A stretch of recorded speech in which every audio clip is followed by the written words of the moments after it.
बिस्मिल्लाहिर्रहमानिर्रहीम अस्सलाम वालेकुम। कैसे हैं आप सब लोग? उम्मीद करती हूँ आप सब खैरियत से होंगे। Welcome back to another video.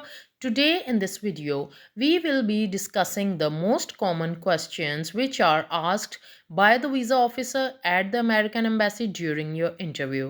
कि वो क्या क्वेश्चंस हैं जो कि सबसे ज़्यादा बार बार पूछे जाते हैं कैंडिडेट से for applying for a visitor visa of USA, और उनके अप्रोप्रिएट आंसर्स क्या हैं, क्या आंसर्स उनके लिए एक्सेप्टेबल होते हैं, हमें कैसे आंसर्स देने चाहिए। ये वीडियो बनाने का मकसद ये है क्योंकि ऑन द स्पॉट कैंडिडेट्स जाकर परेशान हो जाते हैं और जो भी समटाइम कंफ्यूज हो जाते हैं। इंटरव्यू में पाकिस्तानीज़ वैसे ही बहुत ज़्यादा कंफ्यूज हो जाते हैं क्योंकि लैंग्वेज बैरियर भी है। वैसे तो एम्बेसी पे सहूलत मौजूद है कि वहाँ पर आप उर्दू में भी दे सकते हैं इंटरव्यू, लेकिन अगर आप इंग्लिश में कम्युनिकेट करें, आप अपना प्रॉपर प्रिपरेशन के साथ जाएँ, तो ये आपके लिए ज़्यादा बेटर रहेगा क्योंकि इससे एक अच्छा इम्पैक्ट पड़ता है।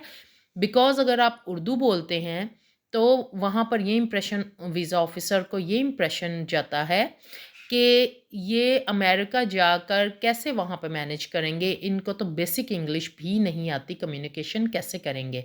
So it leaves a bad impact on the visa officer. ये वीडियो बनाने का पर्पस यही है कि आप इस वीडियो को देखें, सुने, इन क्वेश्चंस पे आप इनको प्रिपेयर करके जाएं। मैं इनके आंसर्स भी, अप्रोप्रिएट आंसर्स भी डिस्कस करूंगी। So let's start the video. सबसे पहले तो जो मोस्ट कॉमन क्वेश्चन है जो कि अमेरिकन इमिग्रेशन में भी पूछा जाता है at the US airport, that is कि what is your purpose of coming to USA. और पाकिस्तान में वो पूछेंगे what is your purpose of going to USA, why you want to go to USA. So इसका अप्रोप्रिएट और simple answer है for tourism purpose, कि हम सैरो तफरी के लिए जाना चाह रहे हैं। Number 2, is any of your family और फ्रेंड इन यूएसए। क्या आपके कोई फैमिली या फ्रेंड्स यूएसए में मौजूद हैं? अगर हैं भी तो आपने इस क्वेश्चन को अवॉइड करना, इसका आंसर, इसकी डिटेल्स नहीं देनी, बिकॉज़ फिर आपको उनके सारे वेयर अबाउट्स और उनकी डिटेल्स देनी पड़ेंगी and it leaves a bad impact, बुरा इंप्रेशन पड़ता है और उन्हें आपके बारे में एक एम्बिग्विटी आ जाती है कि आप अपने होम कंट्री वापस आएँगे या नहीं आएँगे। सो आपने इसका आंसर यही देना है कि नो। इस क्वेश्चन से रेलेवेंट ये भी पॉइंट है कि क्या स्पॉन्सरशिप रियली मैटर्स और नॉट। तो स्पॉन्सरशिप से आपको कोई ख़ास फ़ायदा नहीं होता। Have you visited USA before? Visa आपने कभी पहले यूएसए विज़िट किया है? तो अगर आपने किया है तो आप येस कहेंगे, नहीं किया तो आप नो कहेंगे। Another question is, have your visa ever rejected by US government or have you prior applied? आपने पहले अप्लाई किया है या आपका कोई रिजेक्शन हुई है? तो आपने इसका भी सही आंसर देना है। अगर आपका रिजेक्ट हो चुका है, आपने अप्लाई किया था और रिजेक्ट हो गया है, तो डोंट हेजिटेट, इससे कोई बुरा इंप्रेशन नहीं पड़ता। आपने जेन्युइन और करेक्ट आंसर देना है कि जी मैंने इस ईयर में अप्लाई किया था और मेरा रिजेक्ट हो गया था। इससे कोई बुरा इंप्रेशन नहीं पड़ता और ना ही आपके वीज़ा के चांसेस घटते हैं। इसके अलावा वो आपसे आपके एम्प्लॉयमेंट या बिज़नेस जो भी आपका है, आप अगर सैलरीड पर्सन हैं, जॉब करते हैं, तो आपकी जॉब के बारे में वो आपसे पूछ सकते हैं। ज़ाहिर है आपके वर्क के बारे में क्वेश्चन कर सकते हैं, आप क्या जॉब करते हैं। If you are a salaried person, आप अपनी जॉब के बारे में बताएंगे। अगर आप बिजनेसमैन हैं तो आप अपने बिजनेस के बारे में बताएंगे। और अगर आप फ्रीलांसर हैं, यूट्यूबर हैं, आप जो भी आपकी रेलिवेंट फील्ड है, एग्रीकल्चर से रिलेटेड है आपका काम, तो आप बता सकते हैं कि हमारी एग्रीकल्चरल लैंड्स हैं। और कोशिश कीजिए कि आप टू द पॉइंट, ज़्यादा डिटेल्स में आंसर मत दीजिए और टू द पॉइंट आप उनको आंसर दें।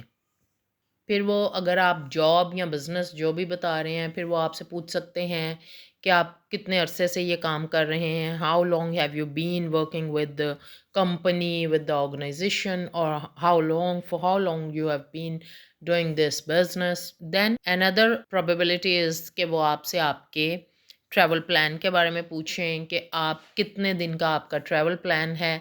तो प्लीज़ आप अपना ट्रैवल प्लान इनिशियल जो है वो 7 डेज़ से ज़्यादा का ना रखें। आप बता सकते हैं एक अच्छा सा ट्रैवल प्लान आप बना सकते हैं और आपने वो अपना ट्रैवल प्लान याद करके जाना है। इसके अलावा आपने अपने DS-160 फॉर्म में जितनी भी पर्सनल इन्फॉर्मेशंस और जो इन्फॉर्मेशंस आपने पुट की हुई हैं, आपने वो तमाम अपनी याद करके जानी है डिटेल्स, और आपने बिल्कुल उनके रेलेवेंट आपने आंसर्स देने हैं, सेम आंसर्स जो आपने वहाँ पर मेंशन किए हुए हैं, जो आंसर्स आपने वहाँ पर मेंशन किए हैं। देन वो आपसे आपका फंड्स के बारे में पूछ सकते हैं, how much you are intending to spend during your stay, आप कितना आपका बजट है, आप कितना स्पेंड करके आएंगे यूएसए में। तो आपने अपनी एक्यूरेट वो अमाउंट बतानी है, $2000, $4000, $5000, वट एवर, आपने जो भी अपना ट्रैवल प्लान आपने बनाया हुआ है उसके अकॉर्डिंग आप बता सकते हैं जितने दिन का भी है, और आपने एक रीजनेबल अमाउंट बतानी है। फिर वो आपसे ये पूछ सकते हैं, who is sponsoring your visit, तो आपने उसका बेस्ट आंसर है, आपने कहना है myself, I am sponsoring myself, I will bear all my expenses and for that I have sufficient funds. Then वो आपसे पूछ सकते हैं कि आप इस टाइम ऑफ द ईयर में ही क्यों जाना चाह रहे हैं, उसके बारे में आपने जो भी अपना ट्रैवल प्लान बनाया हुआ है। अगर आप समर में जा रहे हैं, आप बता सकते हैं कि पाकिस्तान में समर वेकेशन है तो मैं अपने फैमिली के साथ, या अगर आप अकेले जा रहे हैं तो मैं समर वेकेशन में जा रहा हूँ, या मैं समर में, चूँकि वहाँ पर वेदर अच्छा होता है, पाकिस्तान में गर्मी होती है तो मैं इसलिए जाना चाह रहा हूँ, प्लेजेंट वेदर में सैर करना चाह रहा हूँ, और वट एवर, या मेरी ऑफिशियल लीव है in this part of year, मेरे पास टाइम है, एनुअल लीव है मेरी, उसको अवेल कर रहा हूँ। If you are a businessman then आप कह सकते हैं कि मेरा बिज़नेस का इस टाइम पीरियड में ऑफ सीज़न होता है मेरे बिज़नेस का, तो मैं इसलिए जाना चाह रहा हूँ, इसलिए मैंने प्लान किया है, एंड सो ऑन। या इस तरह से आप अपनी फैमिली का कोई रीज़न दे सकते हैं कि बच्चों की वेकेशन है, अगर आप फैमिली के साथ जा रहे हैं, समर वेकेशन है, हॉलीडेज़ हैं, किसी बच्चे का बर्थडे है। देन वो आपसे आपकी पूछ सकते हैं, where will you be staying, आप कहाँ रहेंगे, तो आप अपनी होटल की डिटेल्स, आपने जो भी होटल कंफर्म बुकिंग करवाई हुई है, आपने उस होटल की डिटेल्स बतानी है, उस होटल का नाम वगैरह आपने सब याद करके जाना है। देन यूएस इमिग्रेशन में भी ये इनमें से कुछ क्वेश्चंस ऐसे हैं जो यूएस इमिग्रेशन में भी, जब आप फर्स्ट टाइम जाते हैं अमेरिका, तो वहाँ पर भी आपसे किए जाते हैं। वो भी हम लेटर ऑन मैं आपको मेंशन करती हूँ इस वीडियो में।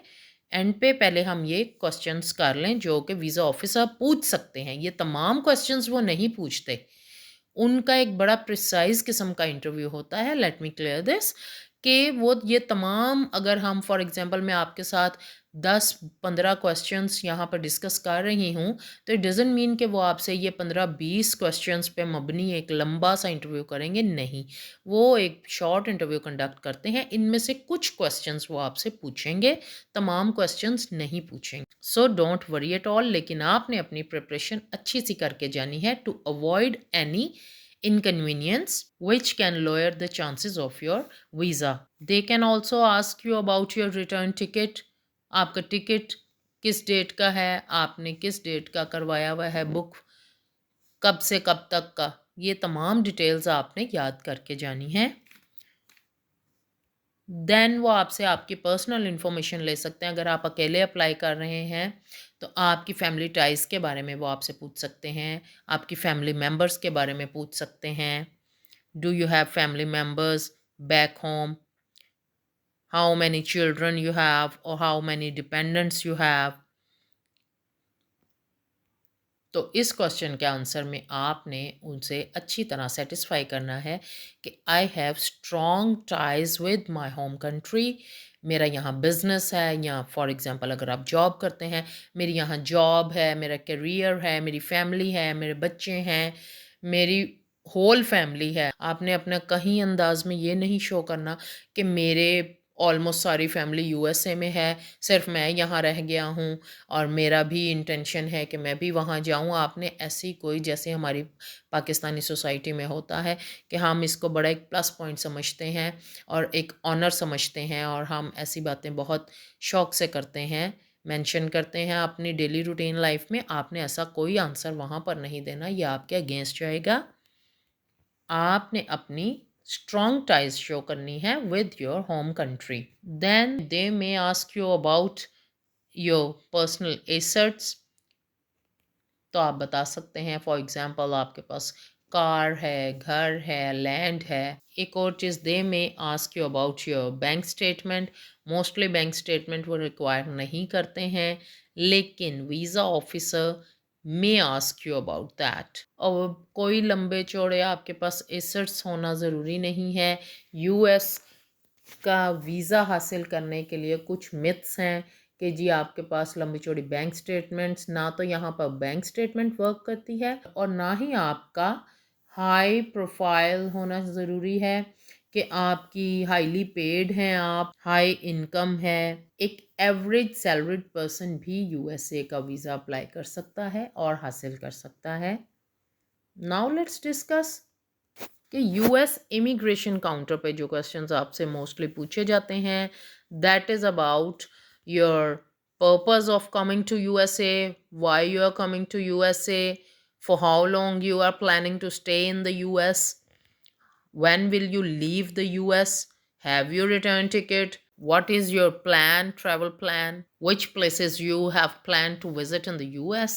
तो ये कुछ सवालात थे जो कि वीज़ा रिजेक्शन से बचने के लिए अगर आप अच्छे से प्रिपेयर करके जाएं तो इंशाल्लाह there are high chances of your approval of US visa. इसका एक प्लस पॉइंट ये है कि आपको ऑन द स्पॉट आपका डिसीजन आ जाता है अप्रूवल और रिजेक्शन का. बस आपने कंफ्यूज नहीं होना और अपना इंटरव्यू अच्छे से कंडक्ट करना है. I hope you like this video. ये आपके लिए यूज़फुल और इंफॉर्मेटिव साबित होगी. I will see you in some other video. Till then अल्लाह ताला हम सब का हम यूनासिर. अल्लाह हाफिज़.